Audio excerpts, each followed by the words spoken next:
আসসালামু আলাইকুম। Professor doctor Mohammad Nazmul Hasan Kalimullah আমাদের দেশে অনেকেই তাকে চেনেন। কারো কারো মতে তিনি বিতর্কিত, কারো কারো মতে তিনি অনেক বিজ্ঞ, প্রাজ্ঞ, অভিজ্ঞ, শিক্ষিত একজন মানুষ। আবার ওনার নামের আগে লেফটেন্যান্ট কর্নেলও দেখি, ঠিক জানি না। তবে উনি খুব কনফিডেন্স নিয়ে বেশ অনেকদিন যাবৎ বিদেশ থেকে চালানো কিছু ইউটিউব চ্যানেলে একের পর এক এমন সব কথাবার্তা বলে যাচ্ছেন যা একটা যে কোনো বাংলাদেশের সাধারণ নাগরিকের ভয় পেয়ে যাওয়ার কথা। অনেক আগে থেকেই তিনি ইউনূস সরকারের পতনের ভবিষ্যৎবাণী করে আসছিলেন। তার সাথে নাকি আর্মিদের ভিতরের অনেক লোকজনের সঙ্গে যোগাযোগ, যা তিনি ভিতরের অনেক খবরই বের করে আনতে পারেন, জানতে পারেন।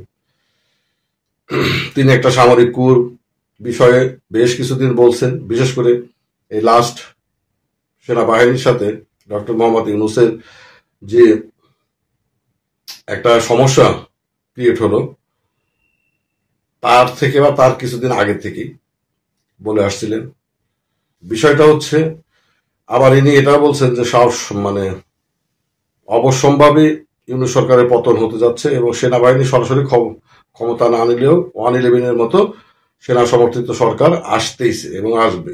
এমনকি তিনি তার একটা টক শোতে দেখলাম সোমবার, আগামীকাল না, আমি যখন এটা রেকর্ড করছি তখন হয়তো আগামীকাল, কিন্তু এটা যখন পাবলিশড হবে সেদিন সোমবারকে লাস্ট ডেট হিসাবে উনি বলেছেন সোমবারের দিনই এই সরকারের পতন হবে এবং সেনাবাহিনী সমর্থিত একটা সরকার আসবে। সবচাইতে ভয়ঙ্কর কথা হচ্ছে, তিনি তথ্য উপাত্ত দিয়ে একটা গৃহযুদ্ধের ভবিষ্যৎবাণী করতেছেন এবং সেটা ভবিষ্যৎবাণী যে খুব দূরবর্তী ভবিষ্যৎবাণী তা না, অতি অল্প সময়ের মধ্যে, অল্প দিনের মধ্যে তিনি বলছেন যে এই যে জুলাই অভ্যুত্থানের সময়ে নাকি বিদেশ থেকে বা বিদেশের মার্কিন মদতপুষ্ট হয়ে আমাদের দেশে নাকি অনেক অস্ত্র ঢুকেছে।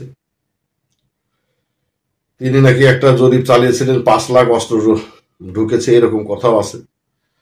সবচাইতে বড় কথা হচ্ছে যে পুলিশদের কাছ থেকে যে অস্ত্রগুলো ছিনিয়ে নেওয়া হয়েছে অভ্যুত্থানের সময়, সেই অস্ত্রগুলো এবং এইগুলো মোটামুটি এখন ঢাকার আশেপাশে বিভিন্ন জায়গায় এগুলো জমায়েত আছে এবং এগুলো দিয়েই মূলত ইউনূসপন্থীরা আর ইউনূসের বিরোধী পন্থী মানে হচ্ছে সেনাবাহিনী, পুলিশ, এদের সাথে একটা গৃহযুদ্ধ অবশ্যম্ভাবী এবং হতে যাচ্ছে এবং সেটা খুবই নিকটবর্তী। তো এখানে প্রচুর পরিমাণে লাশ বা হতাহত হতে পারে। সবচাইতে বড় কথা, উনি বিভিন্ন দেশের, আফ্রিকা থেকে শুরু করে বিভিন্ন দেশের গৃহযুদ্ধগুলোর ইতিহাসও টেনে টানছেন, যুক্তি তুলে ধরছেন। এক কথায় উনি একটা ভয়ঙ্কর পরিস্থিতির কথা বলছেন। এখন কথা হচ্ছে উনি কিসের ভিত্তিতে বলতেছেন, দেশের অভ্যন্তরে থেকে, সরকারের কাছে কি আদৌ এরকম আসলেই কি এরকম ঘটনা, নাকি এরকম ঘটনা হলে তো অবশ্যই এরকম কোন পরিস্থিতি সৃষ্টি হতে গেলে তো অবশ্যই আপনার চিন্তার বিষয়। উনি ঢাকা ইউনিভার্সিটির বিভিন্ন হলে কি পরিমাণ অস্ত্র এখন জমায়েত আছে, তারপরে ঢাকা ভিতরে কোথায় কোথায় আছে, এমনকি সবকিছুই ওনার তারা শিবিরের কাছে কি পরিমাণ আছে, এই সমস্ত নিয়ে উনি পুঙ্খানুপুঙ্খানুভাবে বলে যাচ্ছেন এবং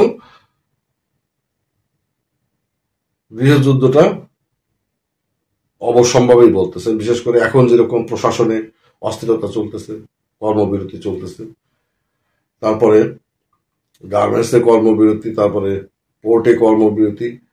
এটা ঠিক যে রাষ্ট্রের প্রত্যেকটা অঙ্গ প্রত্যঙ্গ অচল হয়ে গেছে, মানে কেউ কোনো কাজ করতেছে না। আজকে সরকার আবার একটা